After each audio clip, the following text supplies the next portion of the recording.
Hi everybody, it's Mr. Duncan in England. It's Sunday afternoon and this is Live English.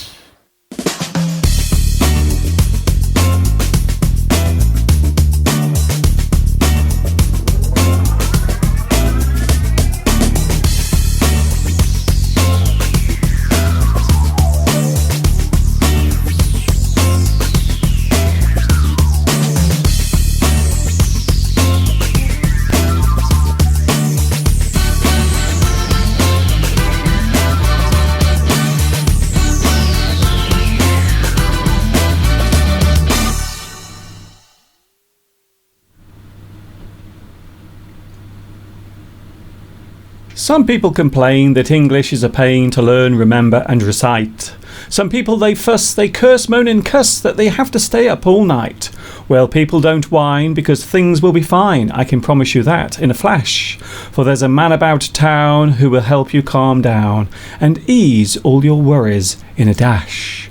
You'll find him on the net. Yes, he's easy to get, just a few clicks away, that's all. So people, I shout it again till I'm blue. If you're learning English, here's what you must do. Tap this short address and click with your mouse. Be you at a net bar or alone in your house. There's no course of action that could be finer. youtube.com/Duncan in China. Here we go again. It is Sunday once more, and we are live on YouTube for a Sunday afternoon here in the UK. 5 minutes past 2 o'clock. I'm very sorry. I think today I was about 2 minutes late. I do apologise for that. Things are a little bit chaotic here today for various reasons, not least of all because I've just returned from a short break, so everything here is a little bit disorganised. You know what it's like when you've had a holiday. It takes a very long time to get back to normal. Do you find that when you've had a holiday, when you've had a break away from your normal routine, you normally find that it's very hard to get back into the normal way of doing things? So here we are today. It's Mr. Duncan. That's me, that is. My name is Mr. Duncan. For those who don't know who I am Duncan and I teach English right here on YouTube. And guess what? I have been doing this for over 10 years.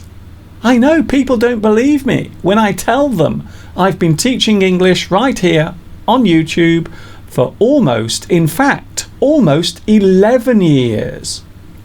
So in October it will be my 11th year on YouTube.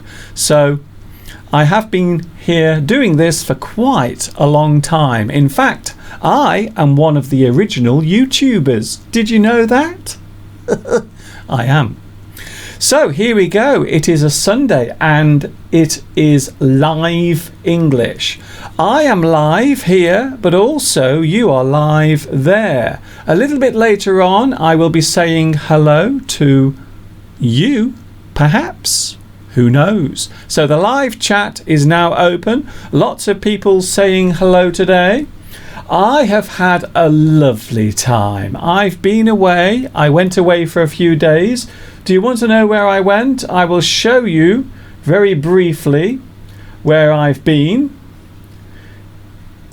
I went away to a place called Lake Vyrnwy. Lake Vyrnwy in Wales. A very beautiful place. There you can see the place I was at.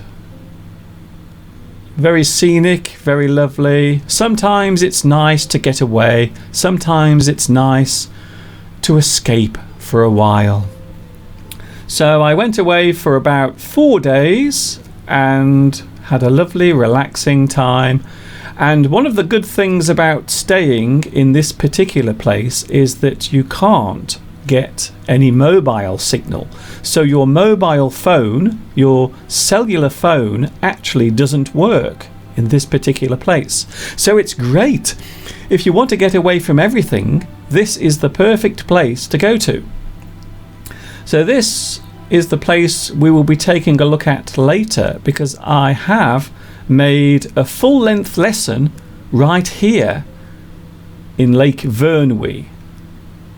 And of course, Wales is a very beautiful place indeed. I love Wales so much. In fact, I think that Wales is my most favourite place in the whole of the UK. I think so. You can see the scenery there. Look at that beautiful scenery. Wales is very famous for its scenery, also its sheep, and lots of other things as well, including very good food. So I had a super time. I had a wonderful holiday, and a little bit later on we will take a look at a lesson all about Wales, and in particular Lake Vyrnwy. That is the place in which I was staying. And of course in Wales they have their own language, Welsh, although there is a fear that that particular language is slowly fading away. It is slowly disappearing. But whilst I was staying at Lake Vyrnwy, I stayed in a lovely hotel, and there were some people there who were Welsh, and they were talking at the dinner table in Welsh. At first I thought it was another foreign language from maybe Europe or maybe South America. I wasn't sure. But then I realised that it was Welsh. So it took me a while to realise that the language I was listening to at the dinner table was actually Welsh being spoken. So let's have a look. The live chat is also up and running today. We have lots of things to do. In fact, I have a feeling that I have too many things today. Too many things to talk about. We have the flash phrase coming a little bit later on, some flash phrases and also flash words. We also have the mystery idioms. Oh, a lot of people now love the mystery idioms. They say, "Here, Mr. Duncan, we really like your mystery idioms." So today there will be 2 more mystery idioms coming today. Lots of people already on the live chat. Thank you very much for joining me today. Let us hope that this week YouTube does not interfere with my live stream, because last week I was in the garden with Mr. Steve and YouTube cut my live stream off. It wasn't my fault. It wasn't my problem. It was actually YouTube's fault. In fact, YouTube decided to pull the plug on my live stream last week for a very short time. So for those watching last week, I do apologise. So pull the plug, that is a very interesting phrase.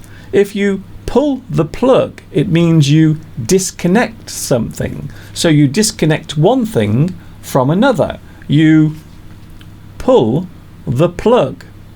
This particular expression is sometimes used when a person is in a hospital. Maybe they are very sick, maybe they are dying, and they are on a life support machine. Bing, bing, bing. And then perhaps the doctors decide that there is nothing more that can be done, and you have to allow the person to die. So you pull the plug. So instead of bing, bing, you have beep.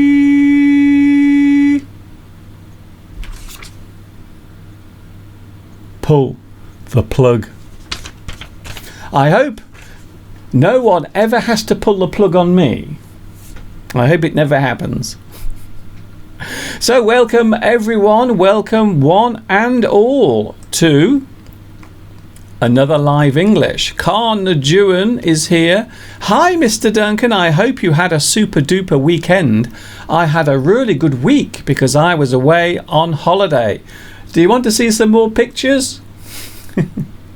I was at a place called Lake Vyrnwy. Lake Vyrnwy is famous for a very large lake, as its name suggests, and also there is a very large dam at Lake Vyrnwy. You can see it in that particular photograph.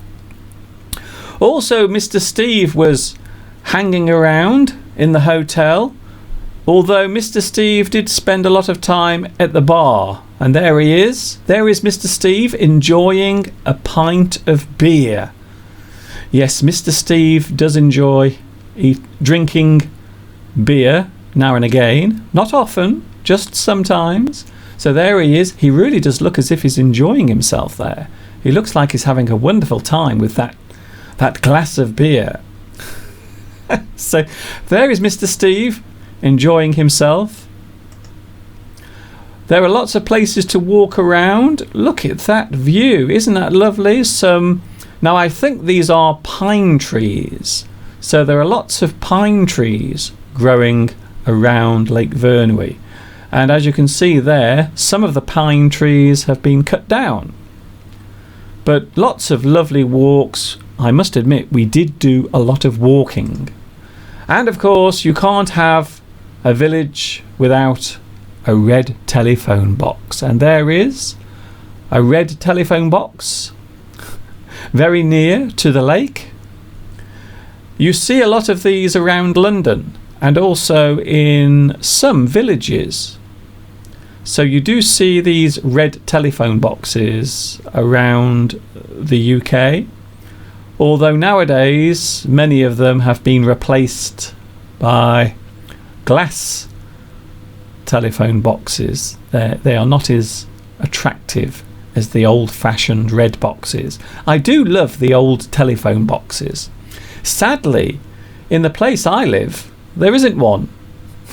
There isn't a telephone box. We don't have one. And of course, we ate a lot of food during the holiday. You can't have a holiday without eating. Have you noticed that? Whenever you go away, you always tend to eat a lot of food. But these particular types of bread, this bread you can see now in the photograph, I think these pieces of bread look like bums. I think they look like bottoms. I think they look a little bit rude. Do you think so?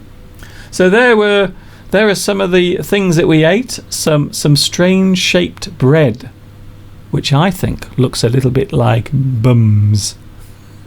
Bottoms. Oh well. I think that's just my mind, to be honest. So today, lots of questions to ask. Do you ever lose things? Do you ever lose things? Have you ever lost anything valuable? And when we say valuable, it can mean something that you treasure or something that is very expensive. So when we use the word valuable, valuable can mean more than one thing. It can mean something that is very expensive, or it can mean something that means a lot to you.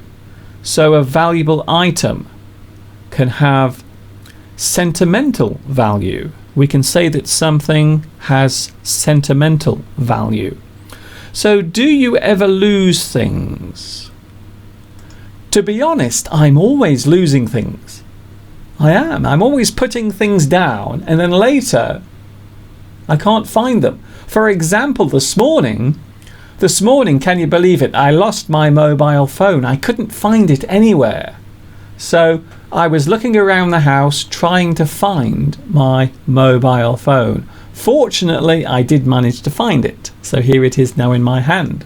But sometimes we do tend to lose things. So do you ever lose things? Sometimes you can lose things for a short period of time, and sometimes you can lose it or lose something forever, permanently. If you lose something for a short time, we can say that you mislay something. You mislay it. So mislay means to lose something for a very short time. Mislay. So if you mislay something, it means you lose it, but only for a short time, and then you find it again, like my mobile phone. So this morning I mislaid my mobile phone. Live chat is very busy today. Thank you very much. So many people on the live chat. So here we are at 2:20 on a Sunday afternoon, and we have lots of people talking on the live chat. Shirim Ibrahim is here. Hello Shirim, thanks for joining me. Also Julie G. Hello again Julie, nice to see you on the live chat. Jamal is here. Hello Jamal.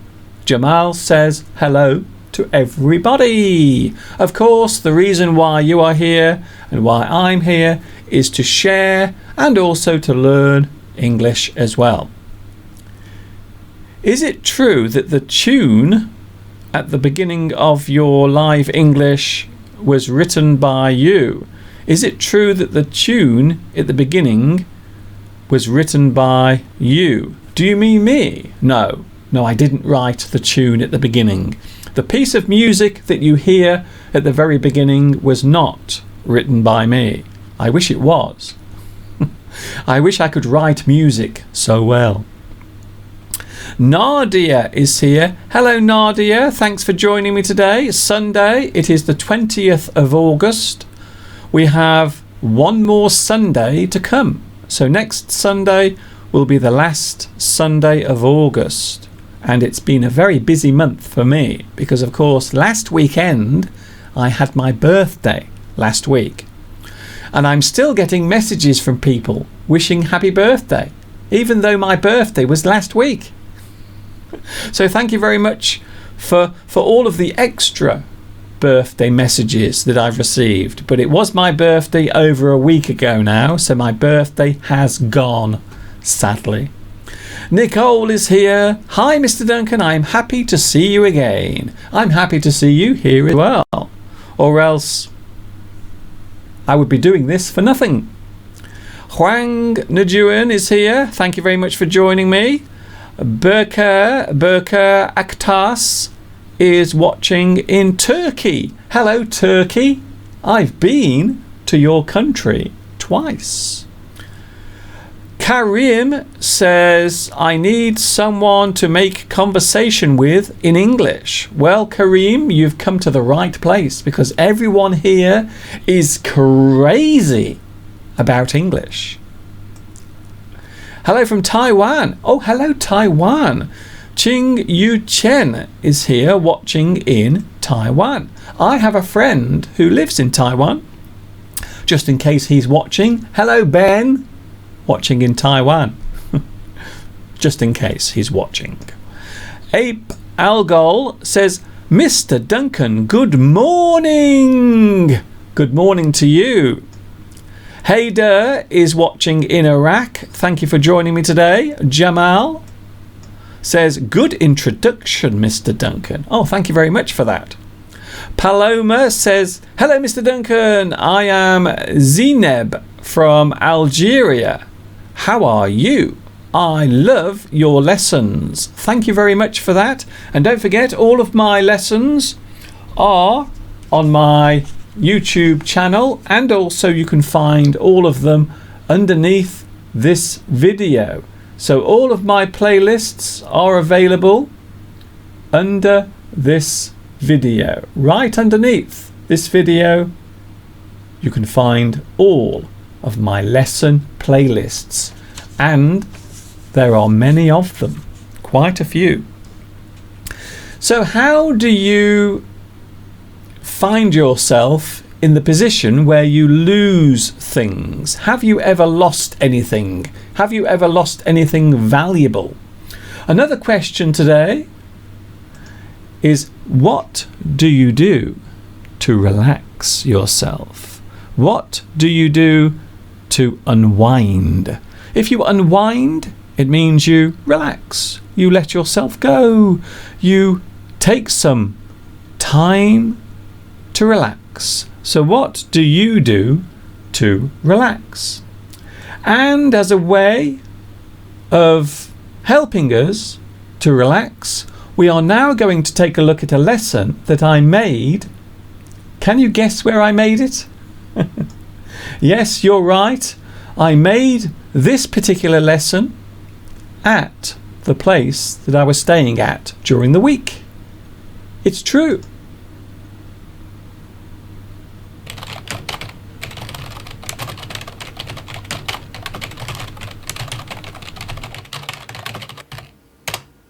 Okay, that's it. I need a break. I've been working all morning and I do deserve a little rest. So I'm going to sit back in my chair, close my eyes and think of a place. Think of somewhere I would love to be right now.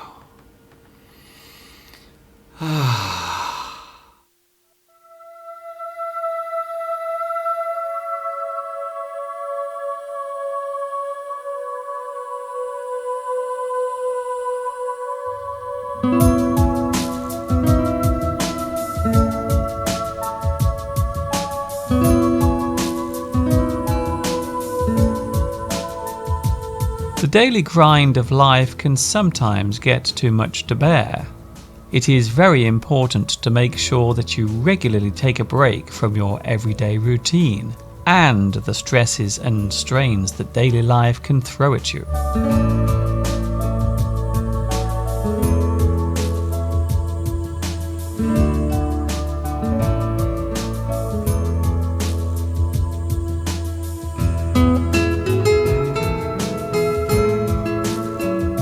Sometimes you just need to get away from it all and find a place in which to relax. Of course, this is not always possible. So, if you can't get there in person, why not use your imagination? Think of a place you have been to before, somewhere that gave you pleasure, or remember a happy time from your past that you treasure deeply.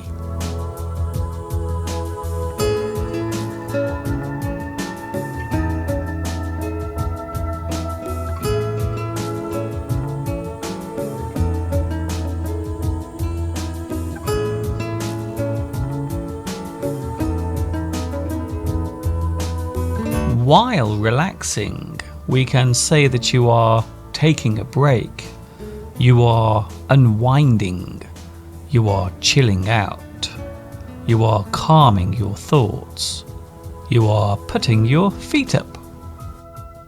To unwind, to chill, to relax, to rest, to put your feet up. One of my favourite places to relax and unwind in is here at Lake Vyrnwy in Wales.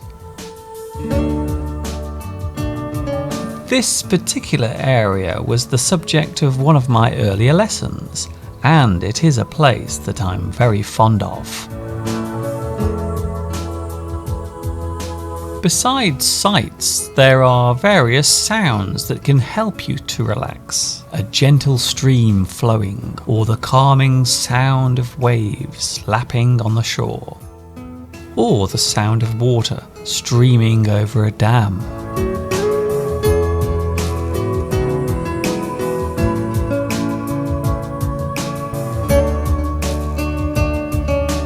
Many people consider sleeping to be the most effective way to unwind. Some people like to have a short sleep during the day. This is called a nap. It is common for people to take a short power nap during the afternoon. Do you like to take a nap during the day? I know I do.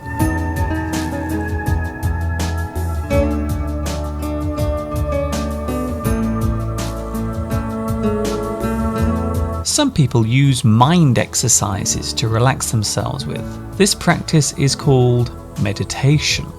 These days, meditation is a very popular form of relaxation.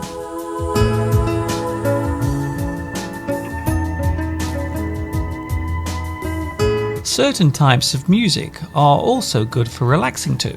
We can describe these sounds as ambient. They help to create the mood and atmosphere around you.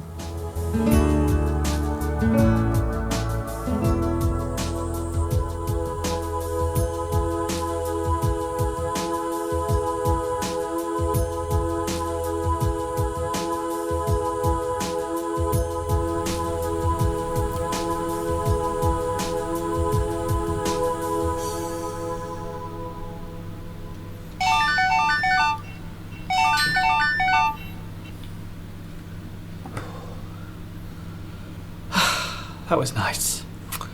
Okay, I've had my rest. It's now time to get back to work.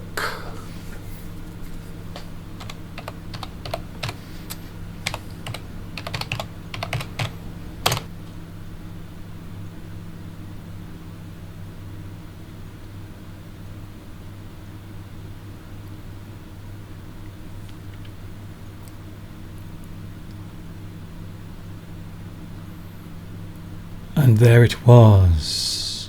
I hope that lesson made you feel all relaxed and comfortable. It certainly did me. So, how do you relax? What do you do to relax yourself? What do you do in your spare time? Some people like to go for a walk. So, even though you are exercising, you are still relaxing. So, there are certain types of exercise that can be relaxing. For example, going for a walk. So I always like to go for a walk if I'm feeling a little bit stressed or a little bit unhappy. I like to go out for a walk, and I always find that walking does relax me. So what do you do to relax? Some people like to listen to music, or maybe read a book, or even go to sleep. Of course, I think sleeping is the ultimate form of relaxation. I think so. So if you sleep, there is nothing more relaxing than going to sleep, unless of course you have nightmares.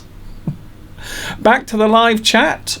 We will be seeing a lot more of Lake Vyrnwy later on in the lesson today, in the live stream. This is live just after 2:30, just after 2:30 in the afternoon here in the UK. I don't know what time it is where you are because I'm not there. Manuel says, I like the lessons that you made about Samuel Johnson and also the origins of the English language. Can you do more like those lessons, please? Well, of course, there are lots of lessons with various themes on my YouTube channel, but of course I will in the future be making more lessons. Reynaldo is here. Reynaldo Santos says, good morning, Mr. Duncan and all of your friends. I am talking to you from Salvador in Brazil, and I'm always excited to watch Mr. Duncan's videos. Thank you very much for that. Yuvan Crystal is here. Thank you for joining me today. Another question today is, do you ever lose things? Do you ever lose things? Maybe your belongings. Maybe something that you put down and then later you can't find. If you lose something for a short time, we can say that you mislay. There it is. There is the word mislay. So the word mislay means to lose something. You lose something, but quite often when you mislay something, you find it again later. So mislay. For example, this morning I mislaid my phone. I put it down somewhere and then I couldn't remember where I'd put it. So I found it later. I had mislaid my phone. So mislay. I was asked to explain that word, so there it is, just for you. Hader says, I always lose some things in my room.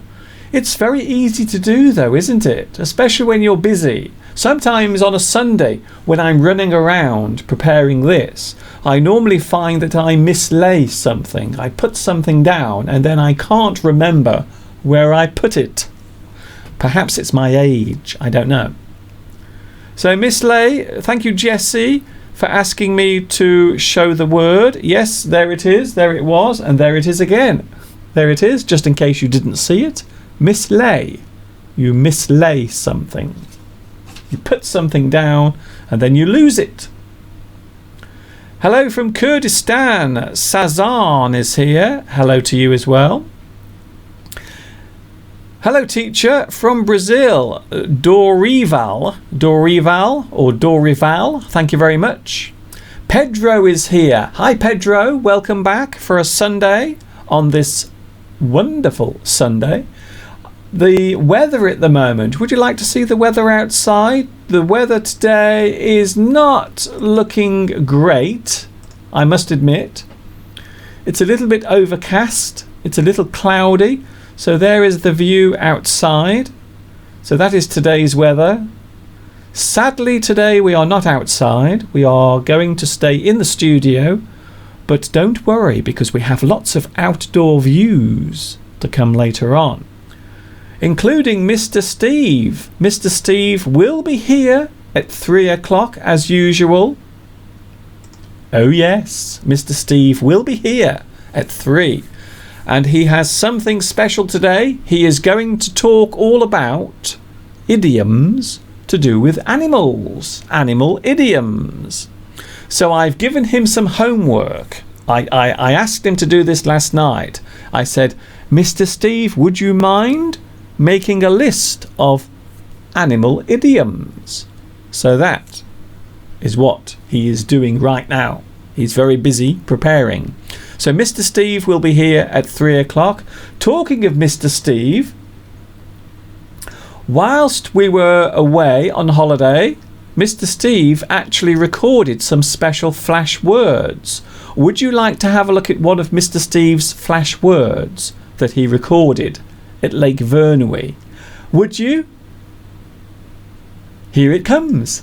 So now here is Mr. Steve with today's first flash word from Lake Vyrnwy. And today's first flash word is respite. The word respite is an English noun that means a period of rest or recuperation. We often seek respite after experiencing something upsetting or stressful. After coming out of hospital, he took some well-deserved respite. After going through something that has taken its toll on you, you might need some respite to recover. You can offer respite to someone as a way of helping them recover from whatever they had just gone through. Respite names both a long or short period of relief or escape from something. Respite. Very nice. Thank you, Mr. Steve. So there was Mr. Steve at Lake Vyrnwy at the hotel, and we will check in with Mr. Steve live at 3 o'clock, but also we will take a look at some more of Mr. Steve's special flash words and also one flash phrase as well a little bit later on. Talking of Mr. Steve,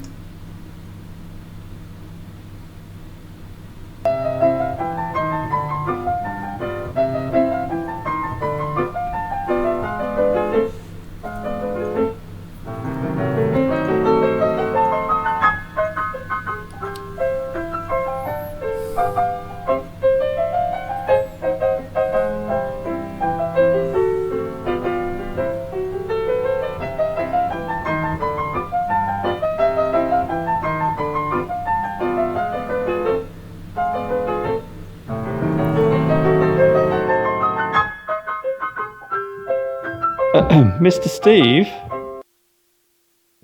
Mr. Steve, you're not exactly playing the piano there, are you? But this is how you practice. You don't practice with the keys, you practice with the lid down. I don't think that's true. Yes, it's true. Yes. You see, with the lid up, well, I prefer to practice with the lid down.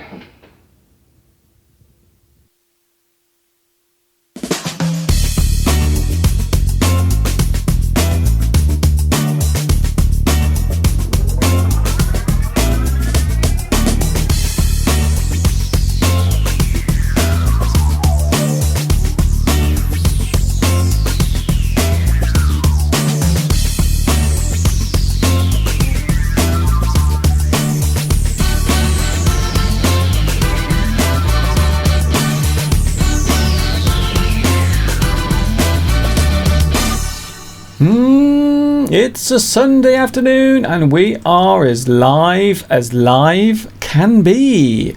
I'm starting to worry about this show because I think Mr. Steve is starting to take over my live stream. I'm getting a bit worried. I'm feeling very threatened, to be honest.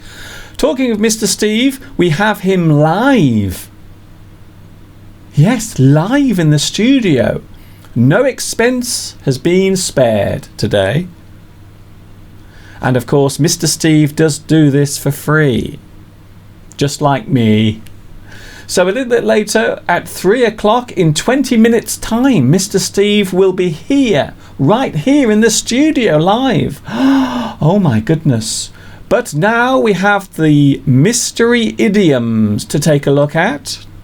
So here come today's mystery idioms. We have 2, and all you have to do is guess what they are.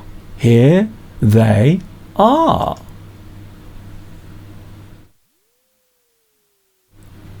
So here is the first mystery idiom. You have to guess what it is and also tell me what it means as well. So just look at the picture and say what you see. Say what you see. Here is the second mystery idiom. By the way, those hands are mine. Those are my hands, you can see there. So today's mystery idiom. So there is the second one, and for those who missed it, there is the first one. But the big question is, what are the mystery idioms? If you think you know, please tell me. Huang Tu Njuan says, please can you say my name? Well, I just did. Marwa is here. Hello Marwa, thanks for joining me today. Manuel, thank you very much for your messages today. Tiastia, I hope I pronounced your name right. It is my first time watching you live. I don't catch some of the words, but I still try to understand. Well, here is some good advice, because this live stream later will be stored on YouTube. So later you can watch this live stream again, and later on there will be subtitles. There will be subtitles underneath later, so you can watch this live stream again and again as many times as you want. And also there will be subtitles here later. So if you are watching this again on the archive, on the stored version of this live stream, you can find the subtitles underneath. Ooh. So thank you TS for that message. Abdul Karim says, hi Mr. Duncan. Hello Abdul, thanks for joining me today. Varga is here. Mr. Duncan, there are some crazy people on YouTube, I think so, who make 24-hour live streams. What do you think about it? Will you ever try a long live stream? Now, the longest that I've ever been on YouTube on a live stream or in a live stream is, I think it's about 4.5 hours. So the longest I've ever been on YouTube live is 4.5 hours. I'm not sure about 24 hours. Would you really watch me? If I were to come onto the internet and start a live stream and I said, "This is Mr. Duncan, I'm going to stay on for 24 hours." Would you really watch that? I'm not sure. I think you would be very bored, to be honest. I think so.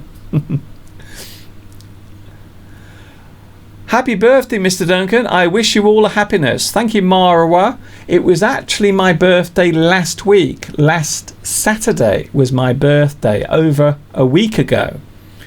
Estella says, I have just lost my umbrella. I lost it last week. Yes, me too. I often lose my umbrella. Now, I'm going to tell you the things that I normally lose. So here is my list of things that I normally lose. First of all, gloves. Gloves. I always lose my gloves. Gloves. The things you wear on your hands to keep them warm. So I often lose gloves. Normally, I just lose one glove. And so I'm left with one glove. So I lose one glove and I have one glove. Also, umbrellas. I have lost so many umbrellas in my life. So many. I can't even count them. That's how many umbrellas I've lost. So yes, umbrellas. We often leave our umbrellas in a public place, maybe on the train or on the bus. So yes, I have lost many umbrellas. Another thing that I've lost in the past, scarves. The thing you put around your neck in the winter. Scarf. So a scarf is something you wear around your neck. And I've lost scarves. The strangest thing I've ever lost is a shoe. How do you lose a shoe? That is the strangest thing I've ever lost. A shoe. How can you lose a shoe? They're on your feet. It's impossible, but I managed to do it. Although I was walking. I was out walking and it was in a very muddy place. So there was lots of mud and the ground was very soft. And I put my foot into the mud. And when I lifted my foot out, the shoe was still in the mud. So that's how I lost one of my shoes. I lost it by accident. It got stuck in the mud. So we have mystery idioms today, just in case you missed them. Here they are again. I almost sung a song then. Here are the mystery idioms today. Can you solve them? Well, can you? And there is the second one. So they are today's mystery idioms. If you think you know what the answers to those mystery idioms are, just let me know. That's all you have to do. So yes, I have lost lots of things, many things. Carvo Hung asks, what is the difference between loose and lose? Well, first of all, we have lose and loose. So these two words look very similar, and also they sound almost the same. So first of all, this word lose, and this word loose, lose,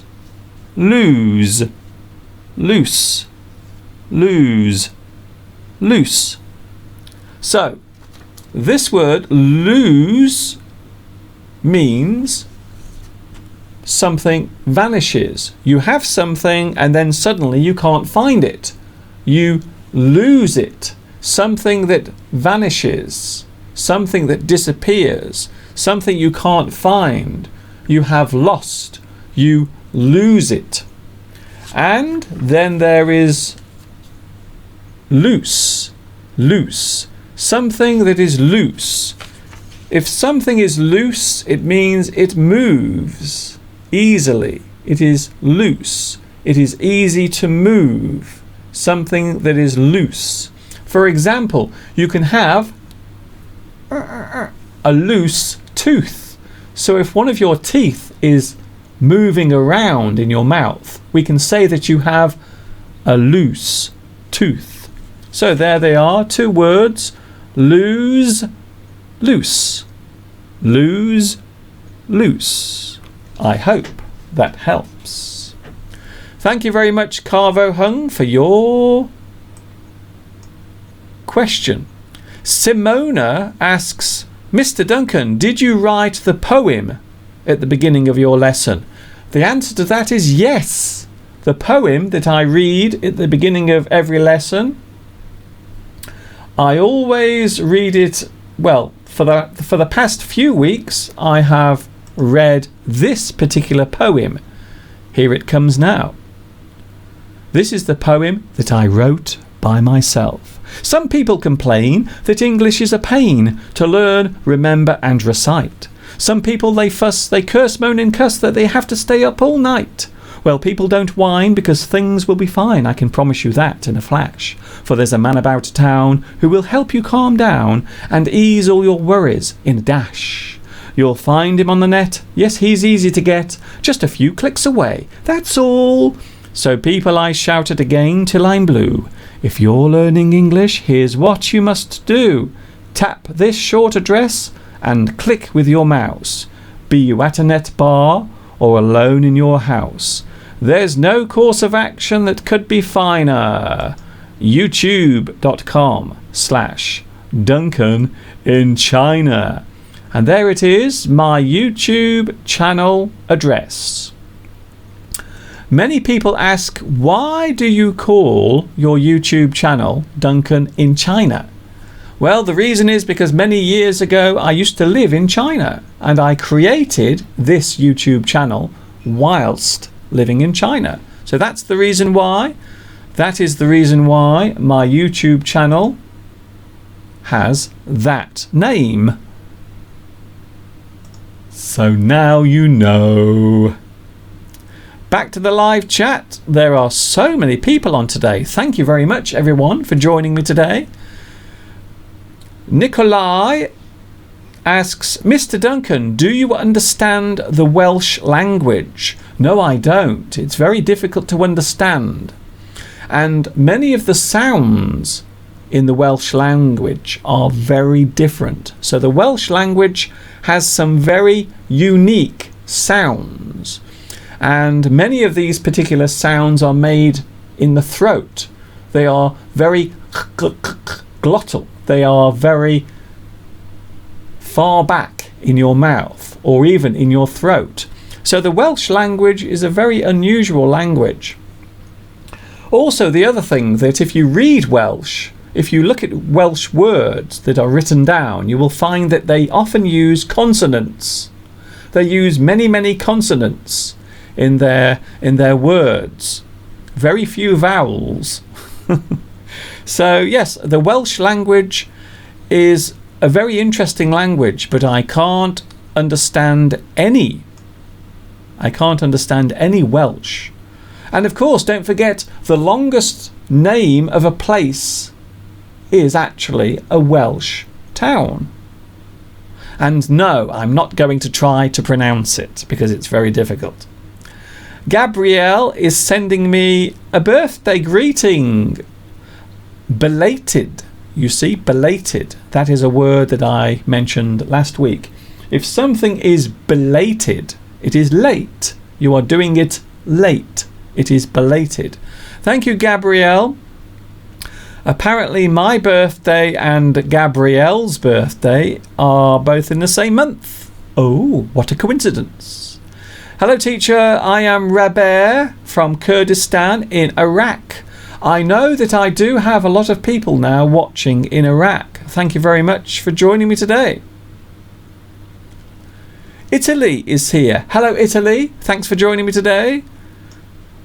Do you like my Renaissance hair? Oh, I see. Yes, on your icon, on your little profile icon. Your haircut is very interesting. Yes, it looks like something from the Renaissance. I think you're right. Thank you, Manuel, for that. Aurora Rauber says, I like to listen to music when I relax. So what do you do to relax? How do you relax yourself? What do you do to unwind? And I think it's very important. I can't stress this enough. I think it's very important that you all have some time to relax. This is a very common problem for people who are learning maybe a new language or a new skill. It is very easy to overdo it, to do it too much. So you must remember to take breaks. You must remember to relax when you are learning something new. And that, of course, includes English as well. Shall we have a look at another one of Mr. Steve's flash words? Here is another one of Mr. Steve's flash words. And don't forget, in 5 minutes, we have Mr. Steve in the studio live. And now, here is Mr. Steve with today's second flash word from Lake Vyrnwy. Nice. Yes, today's second flash word is improvise. The word improvise is an English verb that means to perform something with little or no preparation. To improvise means to make something up as you go along, in an off-the-cuff manner. Without warning, I was asked to perform a song, so I just got up there and improvised. To do something with limited resources or without the necessary tools is to improvise. I didn't have a hammer, so I just improvised with a lump of wood. The word improvisation is the noun that names the action of improvising. To create something at the same time as performing it is to improvise. It is spontaneous and unrehearsed. Improvise.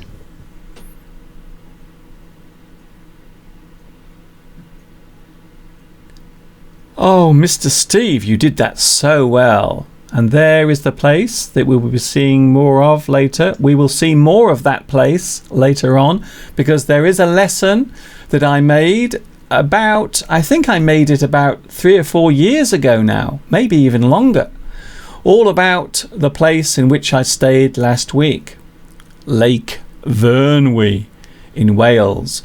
Back to the live chat. Very soon we have Mr. Steve live in the studio, so not on video. He will be live here, and today we are going to take a look at some animal idioms. We are almost an hour into today's full English stream. Can you believe it? I can't believe today our English stream is already 1 hour old. Doesn't time go quickly? It really does. Back to the live chat. Babi Isis or Babi Isis says, I like to relax whilst listening to good music. I think so.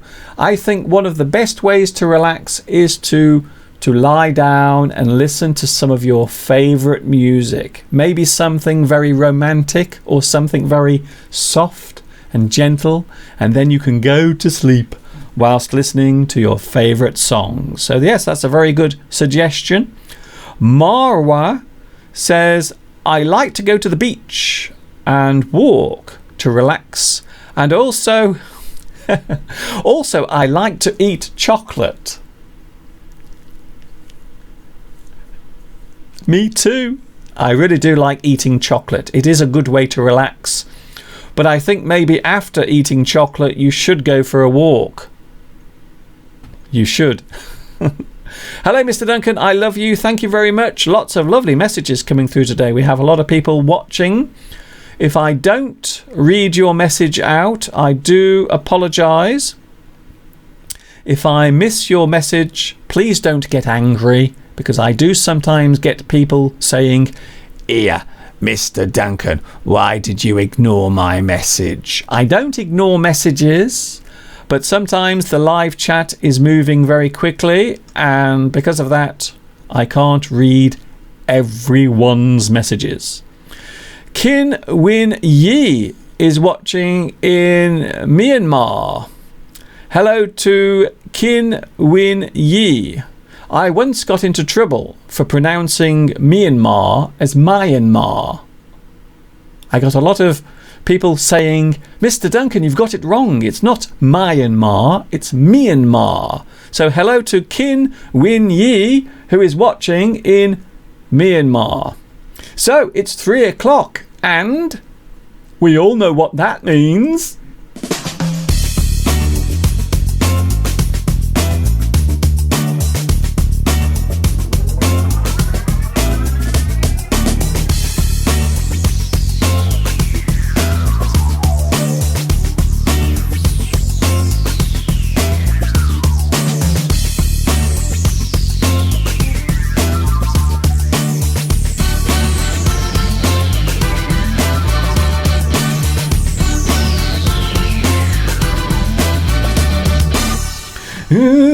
Oh, this is all very exciting.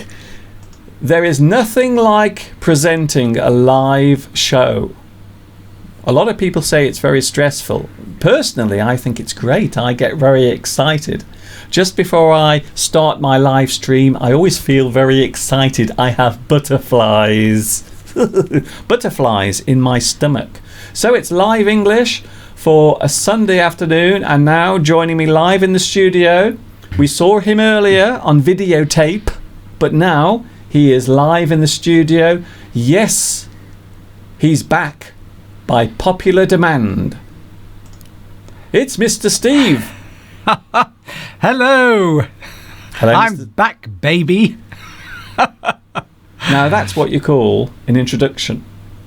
Yes, well, thank you very much for inviting me once again, Mr. Duncan, to appear on your live English show.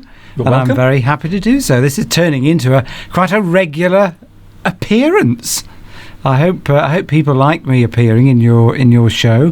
I mean, you haven't had any complaints yet, have you? Not yet, no. Oh, good. Most of the comments about Mr. Steve, most of the comments about you have been very, very favourable. Good. Well, I'm pleased to hear it. I'll try not to say things that I shouldn't do, and just keep to the script as you have told me to do. No, I'm only joking. We're live, and we're saying whatever we like and whatever we want to say. You know we're what? not going to offend, of course. I wish this was scripted.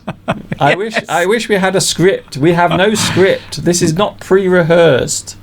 Now, last week we were out in the garden, weren't we? Yes, we were working hard with our tools in the garden, and I was showing everybody the various tools and the names of the tools that we use commonly in the garden. And of course, afterwards, I was out there using them, as I have been yesterday as well. Not this morning though, because it's the weather's not so good today, so I've been inside today. Yes, and of course YouTube did something last week, didn't they? They sabotaged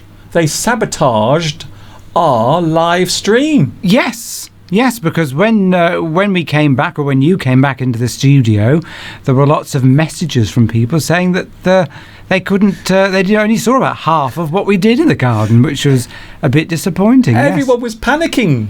Yes, they thought they we'd said, gone "Mr. away." Duncan, where are you?" They thought you'd gone. But you hadn't. We hadn't. We were still there. So hopefully you were able to watch our little piece in the garden afterwards, because it was all recorded. So it's all there still to see. Yes, fortunately. I don't know how it happened, but YouTube cut the live stream off last week, but it still managed to record it. So that's the reason why I know it was YouTube's fault. It wasn't my fault. Some people thought it was me pressing the wrong buttons, but it wasn't my fault. It was YouTube, and they cut us off, and I don't know why. Maybe they are trying to tell us something. We'll have to wrap them over the knuckles. Don't worry, I will be. So, I set you some homework, didn't I? Yes, you did. So what are we going to look at today? Well, you asked me to have a look at some common phrases, idioms, proverbs, as you will, phrases that contain references to animals. And I had a little look, a couple of minutes before we came on. No, and that's preparation for you. And there are literally hundreds of these. Have you asked your viewers to come up with some suggestions of phrases containing animals yet, or are we going to do that during this? I haven't yet. But we have asked some other questions. I'm going to ask you the questions I've been asking today, first of all. Do you ever lose things, Mr. Steve? Yes, I do. Yes, I'm always losing things. I don't lose things like keys. I've got a very strict way of I always put keys in the same place. Certain things, money. I don't lose things like that. But I'll often do the common thing of having too much on your mind, and you come downstairs for something and you've forgotten what you've come downstairs for. So I tend not to lose things, but I tend to forget what I'm doing at any moment of time, because my mind is focusing on too many things at once. I tend to think I lose things if I tend to put things away, like in the shed or in the garage, and I think, oh yes, I'll remember where that is, but sort of 6 or 9 months later you think you're being clever by putting it in a certain place, and then you can't remember where you've put it. Often it's best to just stick them in anywhere, really, because you often can't find it later on anyway. So Mr. Steve, be rabbiting on a bit. Mr. Steve often rabbiting on mislays things. So mislay, there is a word we were looking at earlier. It's a very interesting word, mislay. So if you mislay something, you put something down and then later you can't remember where you put it. So this morning I couldn't find my mobile phone. I was looking everywhere for it and I couldn't find it. So we could say that I mislaid the phone. I lost it for a short time and then I found it again. So you can lose things, you can mislay things, and of course you can lose things permanently. Have you ever lost anything valuable, Mr. Steve? I'm trying to think now. Have I lost anything valuable? I can't think of an example off the top of my head about anything I've lost. Maybe you can tell me something I've lost. I can. Have you ever? Didn't you have somebody try to steal your car once? Yes, they did. Yes. Yes, several times that's happened. So you didn't actually lose the car. It. You didn't lose the car. I lost my mother's engagement ring. Oh no. Yes. Okay, please. I shouldn't reveal that in case she's watching. No, please tell me now how this is it. No, we won't go into that. I don't want to reveal that. This is an exclusive, everyone. Mr. Steve is now going to tell us. It's confession time with Mr. Steve. Mr. Steve is going to confess to the world what he did with his mother's engagement ring. Oh, well, so thanks what for happened? that. What happened? Well, I don't know. I was very young at the time, going through drawers in my mother's bedroom or something like that, and that's got other connotations, of course. You were going through your mother's drawers? Yes, the drawers that contain things, not underwear. That which is, of course, drawers is also an expression for underwear, but I wasn't going through my mother's underwear. You weren't going through your mother's I'm really getting myself into hot water now. No, I was going through the drawers, the cupboards in the bedroom, and I think I found some rings and tried them on, took them outside and lost one of them in the garden. I found it again later on, but I don't think she ever realised that I'd lost it. Oh, I see. So for about a week. It was only missing for a short time. It was only missing for a short time. I dropped it somewhere, and I couldn't find it in the garden, and it took me a while of digging to find it again and put it back before anybody knew about it. But yes, that could have been nice. Obviously, that's all revealed now, sort of 40 years later or 50 years later. Just in case Mr. Steve's mother is watching now. Hello there. Hi. I don't think she is, but my sister could well be watching, and she might tell my mother. So no. I shall have to call my sister later. So the secret is now out that Mr. Steve, when he was a child, he mislaid his mother's engagement ring for a short time, but then it was found again. Thankfully, yes. Well, put it this way, my mother's never said, "Where's my engagement ring?" You know what? Maybe she'll go and have a look now and discover it's missing. I think this could be a new feature on the live stream. Every week we have to confess to something. Maybe our viewers also. You can confess to something out there. Confess. And also we can confess to something. I'm going, okay, because you've been very honest, I'm going to confess to something right now. I'm going to tell you something that I've never told anyone ever. Not even me? This is something that I've never mentioned ever.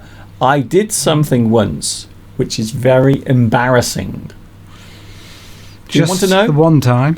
Do you want to know what it is? Go on, tell us. Okay, Mr. Duncan. once I was coming back from London, I was on the train. It was very late at night, and I was very hungry. And the train was almost deserted. There was no one on the train. The train was empty. Right. Although earlier the train had been very busy. Right. So, on the train near to where I was sitting, I noticed that there was a packet of crisps, a packet of potato chips, as they say in America. So in America they call them potato chips, and here we call them crisps. Now, I saw that the packet was half eaten, so there were some crisps still in the packet. Can you guess what I did? I actually ate someone else's discarded food.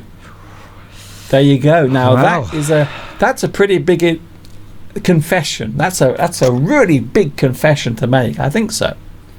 So that's something I did. I'm not proud of it, but I was very hungry, so I actually ate someone else's food that had been left on the train because I was so hungry. Perhaps somebody else would... is this common? Perhaps other people have done this. Anybody else out there who has eaten discarded food? Maybe even gone in the bin and eaten a piece of half-eaten pizza that someone has left behind? Ugh. Wow. Well, the only reason why I ate the crisps was because it was in a packet, so I assumed that the crisps must still be clean. So that's the reason why I ate them from the packet. So if it was food that was just sitting on the table, like a piece of pizza or a bit of, I don't know, a bit of hot dog, I wouldn't have done that. I wouldn't have eaten that. But because the crisps were in the packet, I thought, well, I'm feeling hungry. Maybe I can just take those crisps out, and they were still fresh, so there you go. I've eaten food off other people's plates. People often give me their food because I've got quite a healthy appetite for food, and often people can't finish their food and they give it to me and I finish it off for them. I do that all the time. My mother does that a lot, actually. You are literally a human dustbin. Shouldn't say that. Right, oh right. There's someone behind you winding you up. I don't know. I'm just conscious that I may be saying things I may regret later. Yes, I'm sure you will be. I'm sure you are. And I'm sure you have. So what are we looking at today then, Mr. Steve?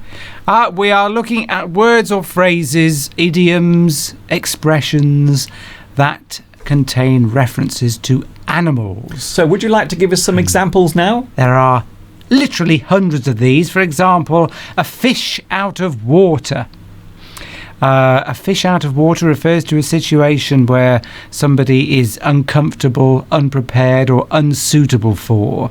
For example, me standing here live in front of the camera, you could say I was like a fish out of water, maybe. Or you might not say that I'm like a fish out of water. You might sound quite comfortable. But if, for example, you were suddenly asked to do some public speaking, and you've never done it before, and it was very uncomfortable, you were very bad at it, and it was a bit embarrassing.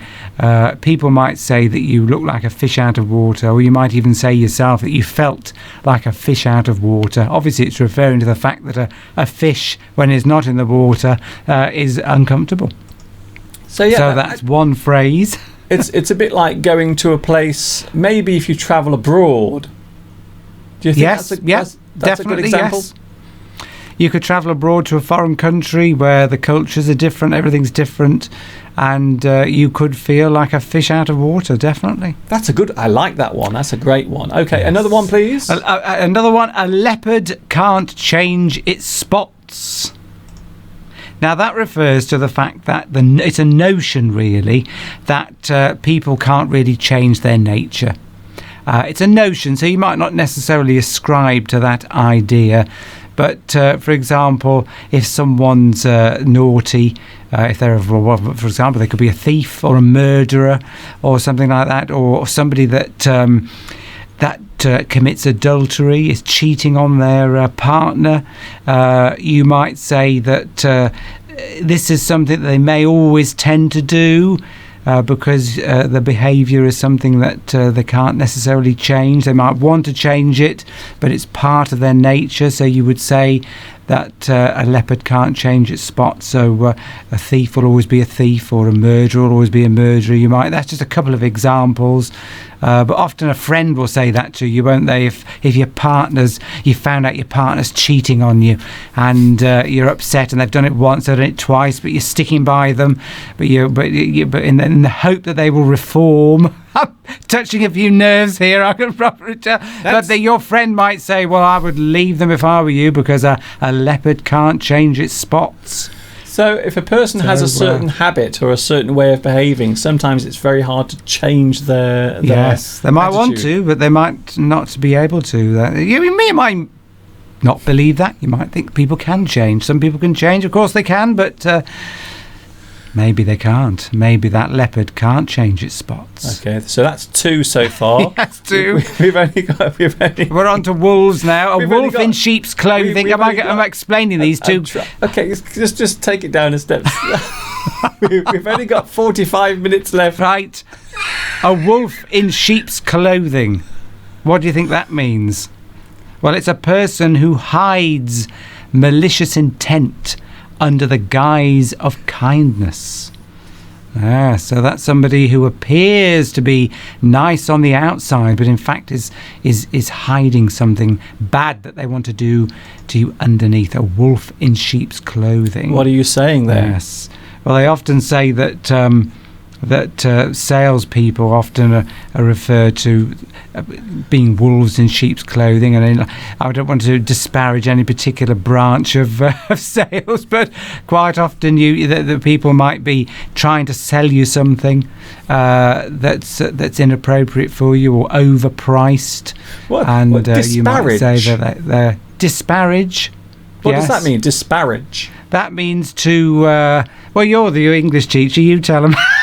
No, disparage means to say something bad about somebody that isn't necessarily true. Yes, is that right? If you sort of criticise or if you say bad things or you run them down, you say bad things about someone, we can say that you disparage them, you criticise them, you bring them down. Yes. That's very good.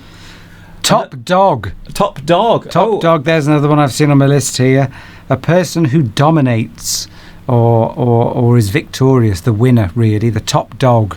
So you might have a group of people at work, salespeople, for example, and one of them always comes out on top. It always has the highest sales. You could say they're the top dog. Well, there used to be a series on television. I think in prison, the person who is the dominant person in prison is referred to as the top dog. I wouldn't know about that. No, I wouldn't either. I've never been in prison, not yet anyway. The opposite of that, of course, is the underdog.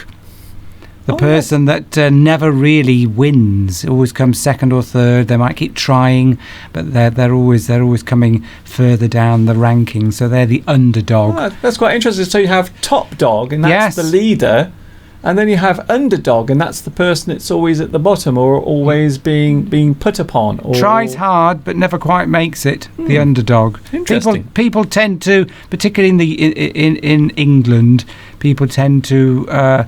Think affectionately of underdogs. They're not treated as being bad or poor. They're quite often seen as heroes. They are sympathetic characters. They're trying hard. They're trying their best, but they never quite make it. And in British English culture, that's always looked upon quite favourably. but not so much, I don't think, in America. Whereas the top dog is where it's all about there. I want to get myself into trouble, but I don't want to be in the doghouse. There's another expression. I think, isn't there one top bitch? I don't. There could well be. Yes. I'm sure in America there's a phrase that's top bitch. I don't know. Maybe if we've got anyone in America watching now, they could tell us. What was I saying? In the doghouse. That's the other one. I like that expression I was using. In the doghouse. That refers to somebody who's being sort of shamed through bad behaviour. And if your dog is behaving badly, you tell it to go in its kennel or the doghouse. And if you've behaved badly, shamefully, then you could say that you have been put in the doghouse. If you're badly performing at work, or you say something horrible to somebody at work, you would be your colleagues could put you in the doghouse. Well, that's just an expression, of course. Well, they're all expressions. You are you are in trouble. You are being punished. Maybe you came home late the night before. Yes. And your wife or husband. You came home late, drunk. Is angry. And they refuse to talk to you. They will ignore you the next day because you've been very, very naughty. Yes. You've done something wrong. So you will be in the doghouse. Exactly. I like that one. Do you have any more? I've got one here. Let the cat out of the bag. Let the cat out of the bag. That's to carelessly reveal a secret.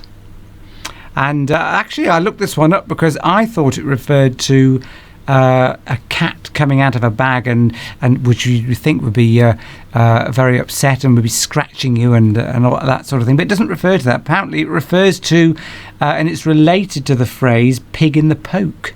Oh, I see. Yeah, so if you let the cat out of the bag, it refers to it. Well, as I said, it's a carelessly revealed secret about something, but it refers to the fact that in ancient days, if you were going to market, you wanted to sell a pig, you would carry it in a bag, but then you would try to, but for example, you didn't have something as valuable as a pig in that bag, you had a cat which was worth less, but you sold it to that person, but they looked inside the bag before they bought that particular item, and they discovered that instead of a pig inside there was a cat.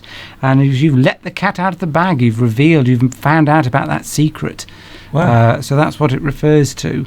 That is one heck of an explanation. Thank you very much for explaining that, because even I didn't know that. Well, yes, and an example of that would be, for example, if you were you took a sick day from work, but you weren't really sick, and then one of your colleagues saw you in town at a cafe because they were on holiday, and then you could say, "Oh, that's let the cat out of the bag. I've been discovered."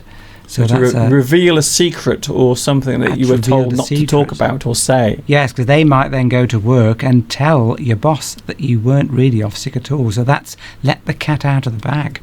Wow. Yes, exactly. Andrew has left a message asking, how long have we known each other? Oh, blimey. Yes. A long time. Oh my goodness. A long time. So in fact, do you want to answer this question, or shall I? You answer the question. Oh, thank you. Thank you, Mr. Steve.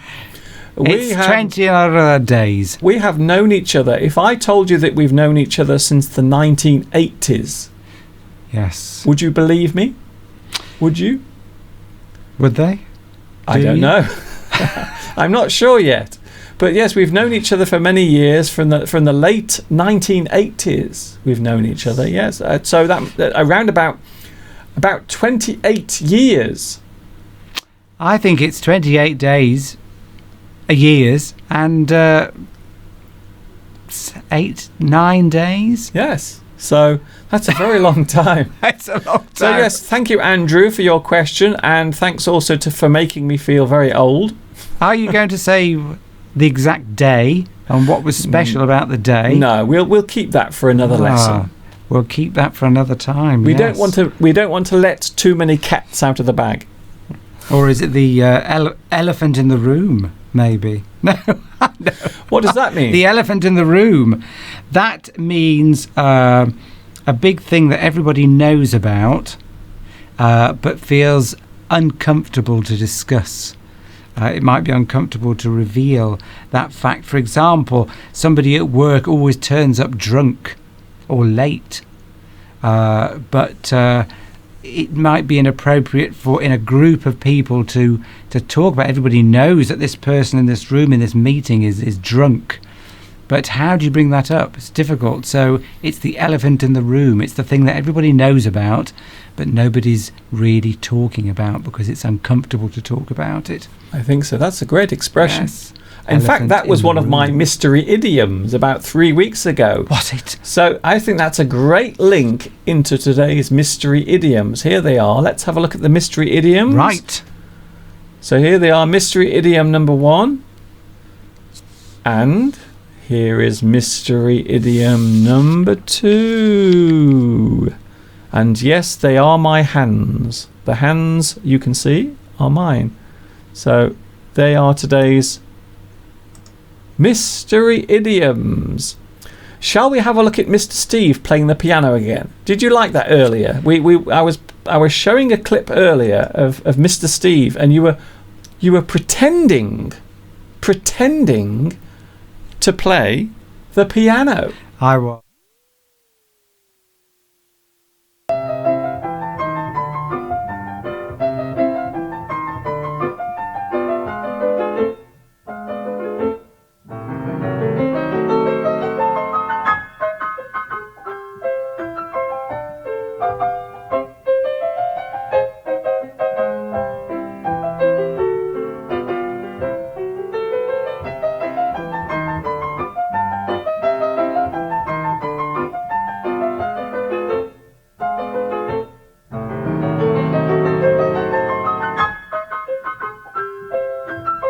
Mr. Steve.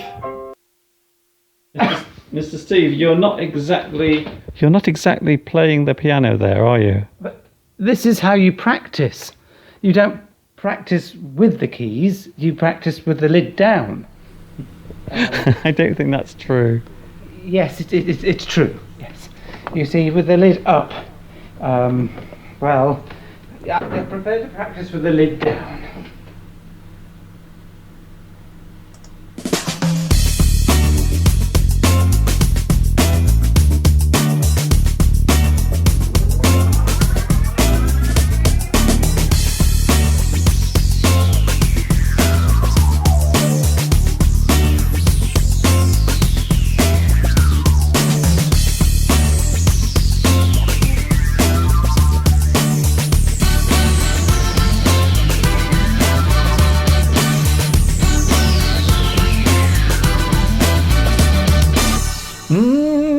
We are live. It's Mr. Duncan, and of course Mr. Steve is still here with us. Hello.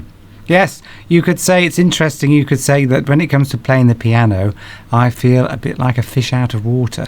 So what were you doing there? You were pretending to play the piano. You had the lid down. I was pretending to play, yes, and I thought that I'd get away with it, but you had the camera there and revealed that I was faking.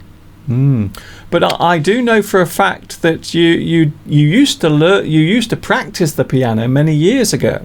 I can play a little. But not very much. So if I practice more, I'm sure I would be able to play very well. But I can't play it very well. Well, certainly. you know what they say. You know what they say. Practice makes perfect. It does, but you have to practice for many years to play the piano well. Anyway, Mr. Steve, thank you very much for your company. You have been here for 26 minutes. Oh, I think that's the longest ever. I think so. About 8 minutes of that was you explaining cat out of the bag. Cat out of the bag, yes. I'm quite happy to. I did look these things up before we came on, but it was just as well I did because I actually was wrong in my interpretation of that phrase. So I'm glad I looked it up before coming on and talking about it live to literally millions of people. You should always check your sources. Definitely. Mine is tomato. Mine was Google. Oh, I see. Google source. Yes. Very interesting. Let's just hope it was right. Anyway, Mr. Steve, we will see you next week. Okay, will you? Oh, I'm being invited back again. Oh, Yes, you are so coming excited. back by popular demand because I have already lots of people here saying hello to Mr. Steve. So, Mariam and Ahmed and Helena. Oh, Helena apparently says, I like chocolate too. Well, we like chocolate. We love chocolate, Mr. yes. Steve and me. Oh, chocolate. And also, Lena says hello to Mr. Steve. You have lots of Hello. fans. Hello to everyone that said hello to me, and thank you very much. Edin Al-Nahas says, when I was a child, my family lost me for a full day. So yes, sometimes children can go missing, quite often in the supermarket. So when the parents are walking around the supermarket with their child, sometimes the child might wander away, might wander off. So yes, that can happen. So Frightening, I should think. Quite frightening. fortunately, he was found. So that's good news. Welly says, I want to learn English. Please help. Well, you have come to the right place. Well, Welle Leandro, you have come to the right place You because certainly English is what we do.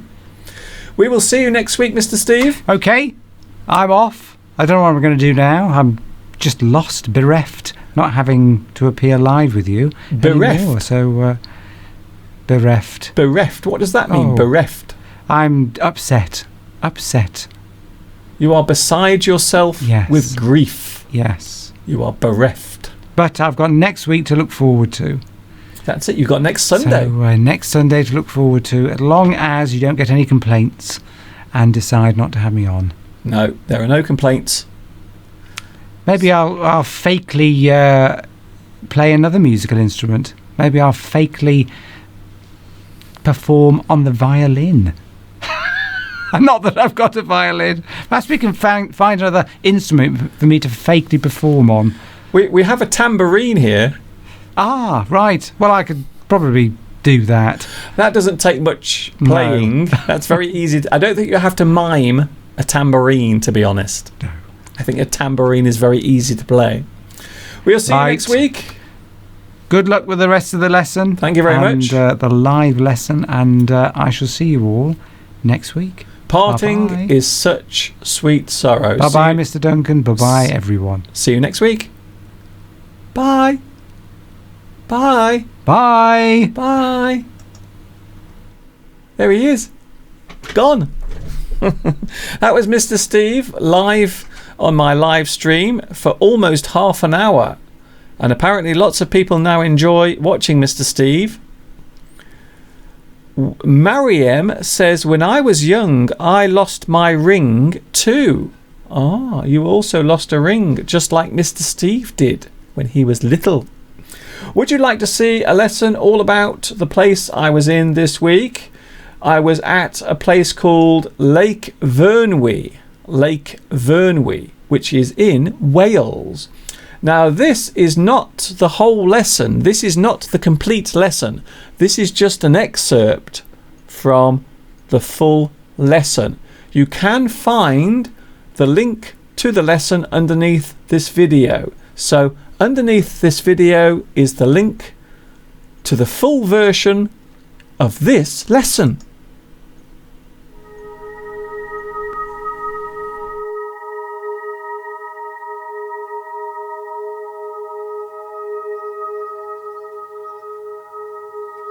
Hi everybody, this is Mr. Duncan in England. How are you today? Are you okay? I hope so. Are you happy? I hope so. Here I am on my short summer break, taking a well-deserved rest at Lake Vyrnwy in Wales, and you are very welcome to join me.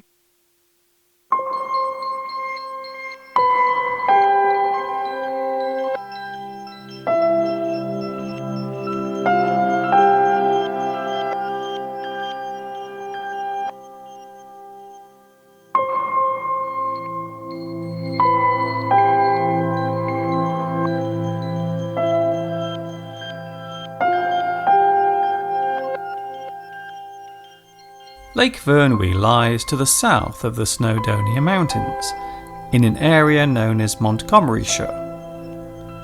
Just like many parts of Wales, it consists of wide open countryside with lush green hills and many cattle farms.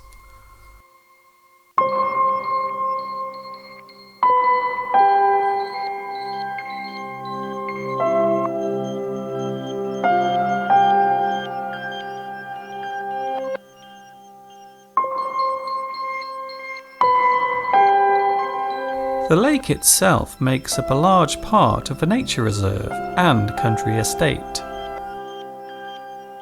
The nature reserve is a haven for tourists, hikers, cyclists and birdwatchers who come to this beauty spot each summer to get away from life in the busy towns and cities for a while. The village is very small and only consists of a few houses, a cafe, some gift shops, and an information centre.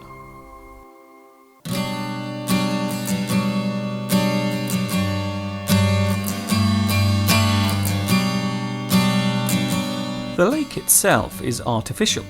It is, in fact, a reservoir, which was constructed towards the end of the 19th century.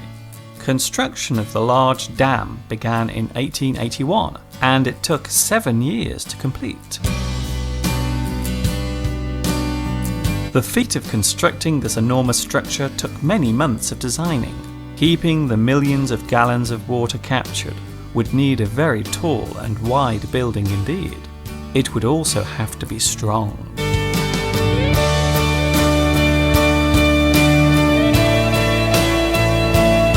There are two very noticeable features at the reservoir. The first being the tall tower, which from afar looks a little like something from a fairy tale. The purpose of this tower is to strain the water before it makes its way along the aqueduct. An aqueduct is a pipe or channel used for transferring water over long distances. The aqueduct from Lake Vyrnwy is mostly hidden underground. The straining tower is not open to the public.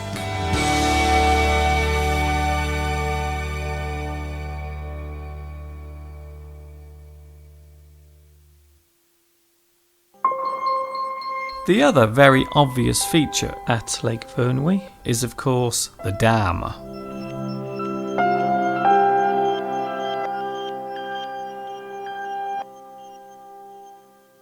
This is what keeps all the water in place. The dam is 44 metres high from the bottom of the valley and is 39 metres thick at the base. Water is constantly being released from the dam so as to prevent the nearby River Vyrnwy from drying out. Between 5 and 10 million gallons of water is released through this valve every day. When the water level of the reservoir becomes too high, this whole side of the dam is transformed into a huge foaming waterfall as the excess water is steadily released, so as to prevent the surrounding land from becoming waterlogged.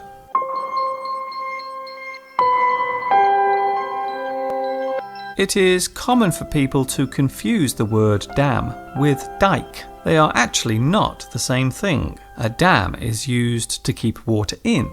It captures the water, while a dike is used to keep water out. It is often used as a defence against the sea when the tide is unusually high.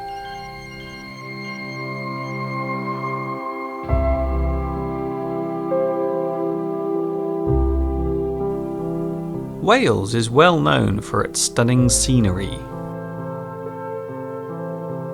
Its expansive green valleys and the rolling hills play host to countless wild animals. But no creature is more commonly seen here in Wales than the sheep.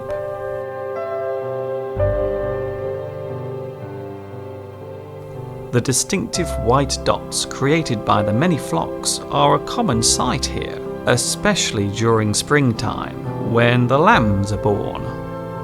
This period is called the lambing season.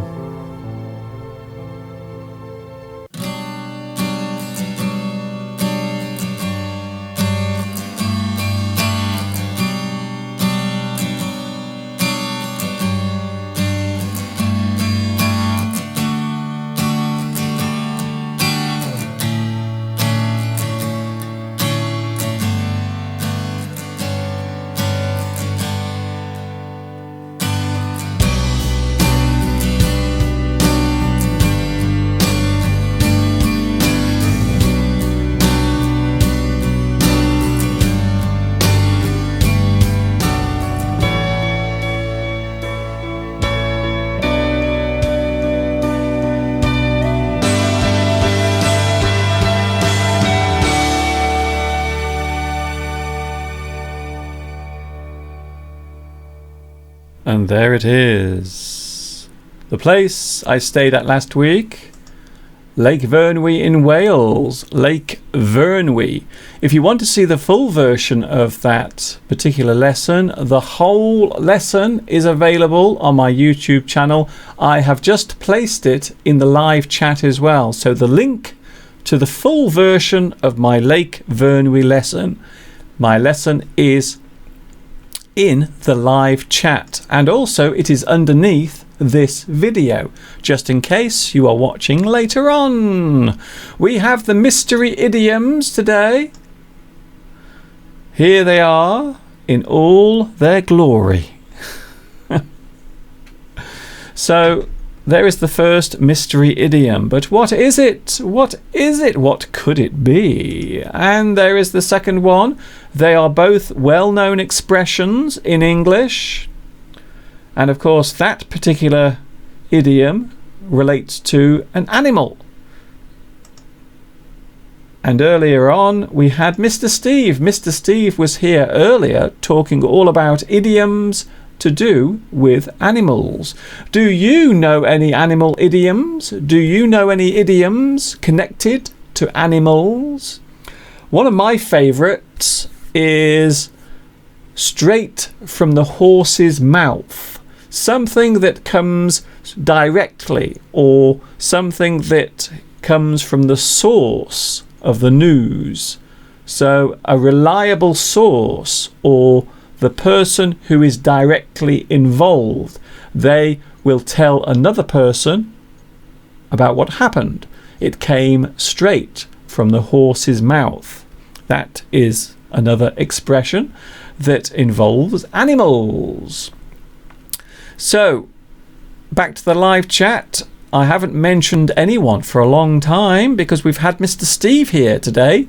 Hader is here. Thank you very much for this live lesson. You are welcome. Mika Ode is here. Hi Mika, thanks for joining me today. Nice to see you here. I want to visit Wales someday. Well, who knows? Who knows? You might have the chance to visit a beautiful place, a wonderful place, and also a place that I have a lot of fond memories for. If you have fond memories of a place, then you might often find yourself relaxing whilst thinking of those things. So how do you relax? What do you do to relax?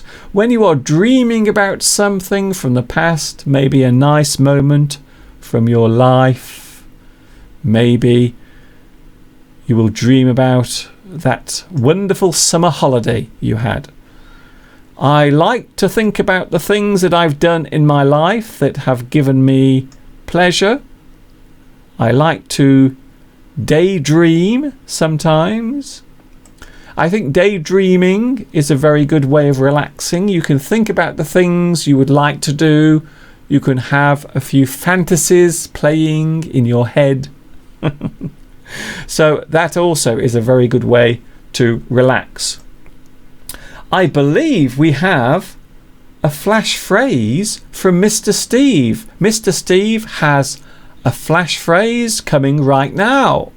So here is Mr. Steve with today's flash phrase from Lake Vyrnwy. Today's flash word is out of the woods. The sentence out of the woods is an English phrase that means to be safe and no longer in danger. You can relax now, we are out of the woods. The phrase out of the woods is used as an idiom to show that an unpleasant situation or possible danger has passed. Of course, it is possible to say that you are not out of the woods yet, which means that things are still bad. For example, his condition is improving, but he's not out of the woods yet. The phrase out of the woods refers to finding your way out of a large forest. You are no longer lost or in danger. You are out of the woods.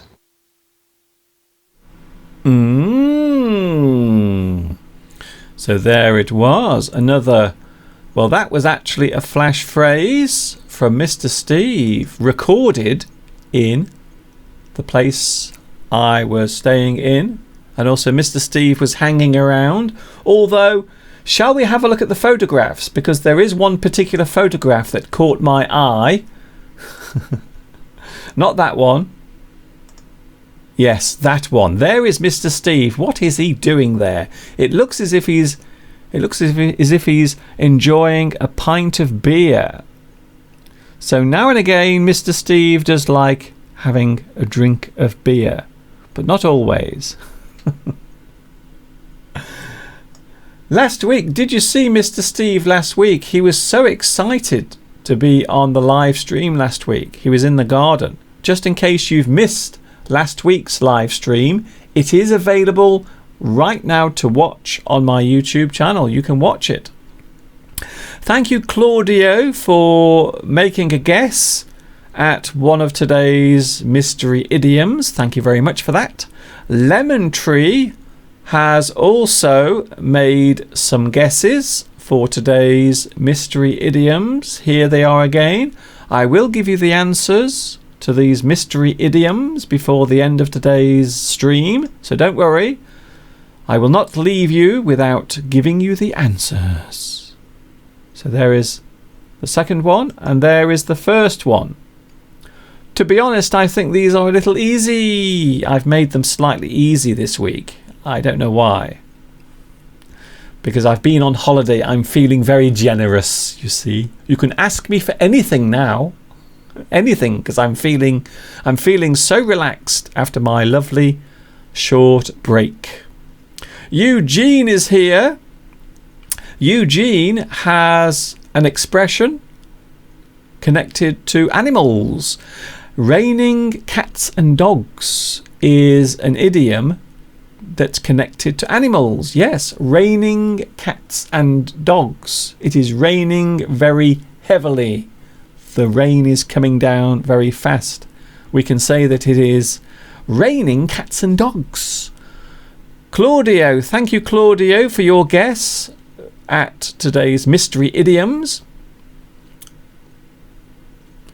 Andrew is here, very active today in the live chat. Andrew is. Jamelia is here. Oh, hello, Jamelia. I didn't see you there. I'm sorry, I didn't see you. I'm not ignoring you, don't worry. Thank you very much for joining me. I love to sit around and do nothing every time I want to relax. So that is what Jamelia does. I must admit, sometimes I like to sit in the chair, relax, do nothing. Sometimes I like to stare out of the window and watch the animals in the garden. Talking of animals, during my holiday I saw something very interesting, very special. Would you like to see it now?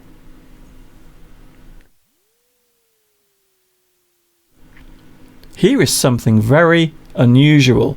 Now, the room I was staying in at Lake Vyrnwy had a very interesting view, but also living just above the window there were house martins. Can you see them there? Can you see all of the house martins flying around? So just above the window of the room that I was staying in, lots of house martins were living right above my head. And you can see them there all flying around. There were loads of them. There must have been around about 100 of them, all flying around. And of course, house martins quite often live in large nests made of mud. And they normally build these under the eaves of roofs.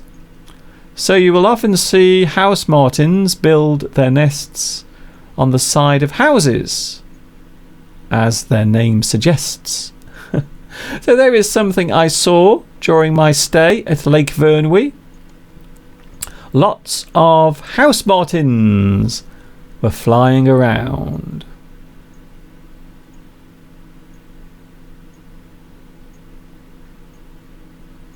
We are coming towards the end of today's live stream. 10 minutes to go. It's Mr. Duncan, live as live can be. Back to the live chat. Oh, okay, lots of people wanting to get involved. Amriwadi has also made guesses to today's mystery idioms. Thanks a lot for that. Mariam is here. Could I ask how many times do you go live each week? I am here every Sunday. There you go. Can you see now on the screen? I am here every Sunday from 2 p.m. UK time. So you can catch me on YouTube live Sunday 2 p.m. UK time. And of course I will be here next week. I will be back with you once again. Tomorrow something is happening to a famous landmark in London. Do you know what it is? Something is happening tomorrow. Tomorrow, Big Ben in London, the famous bell that rings across London, is to fall silent. So tomorrow, Big Ben, the famous bell that rings across London, will fall silent tomorrow, because the clock tower is about to undergo lots of essential maintenance and renovation. So from tomorrow, Big Ben will fall silent. And it will fall silent for 4 years. Apparently 4 years. So whilst the work takes place, the bell above the clock tower will not ring. However, the bell will still ring out during formal occasions such as New Year's Eve. So New Year's Eve, we will still have the famous bong, bong, the famous chimes of Big Ben. But for most of the time, it will be silent. And for those who are wondering, the clock tower, the building itself, is called the Elizabeth Clock Tower, and Big Ben is the name of the bell. So the bell inside the clock tower is called Big Ben. A lot of people think that the clock tower is called Big Ben, but it isn't. It's actually the name of the bell inside the clock. So the thing that chimes, the thing that rings, is Big Ben. It is the actual bell. And the tower, the clock tower, is called the Elizabeth Clock Tower. It used to be called the Stevenson Clock Tower, but then they changed the name as a way of celebrating Queen Elizabeth's, I think it was her Golden Jubilee in 2012, if I'm not mistaken. I've probably got that wrong. The Elizabeth Clock Tower, and the bell is called Big Ben, and Big Ben will fall silent tomorrow. So actually from tomorrow, Big Ben will not be chiming. It will not be ringing, except of course for important occasions. So the bell will still ring out during formal occasions such as New Year's Eve. So there it is, something to talk about, something to discuss, an interesting topic. Back to the live chat, because we only have 5 minutes to go. Mika in Japan says, to relax myself, I always go for a walk and enjoy the nature. Today, I visited one of the dams in Tokyo. Oh, I see. Do they have dams in Tokyo? I suppose they do. There is water. There is water nearby.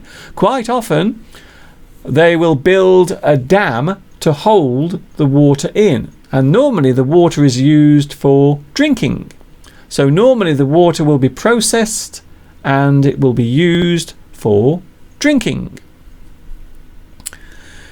Andrew is here. Andrew, you've been very busy today on the live chat, I must say.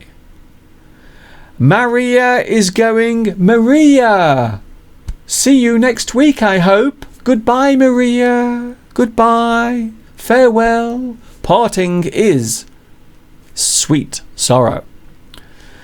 Edeltrod says, I wish you a nice week, Mr. Duncan. You are welcome. I will be here next week. Of course, Mr. Steve will also be here next week, live in the studio. Also saying goodbye is Lena. Thank you, Lena, for saying goodbye, and thank you for spending your time with me today. No, Big Ben will fall silent for 4 years. Not 4 months, 4 years. So not until 2021 will it ring regularly. Zena says bye, have a good week, thank you very much. Let's have a look at today's mystery idioms. Let's have a look. So the mystery idioms. I think today's mystery idioms were very easy.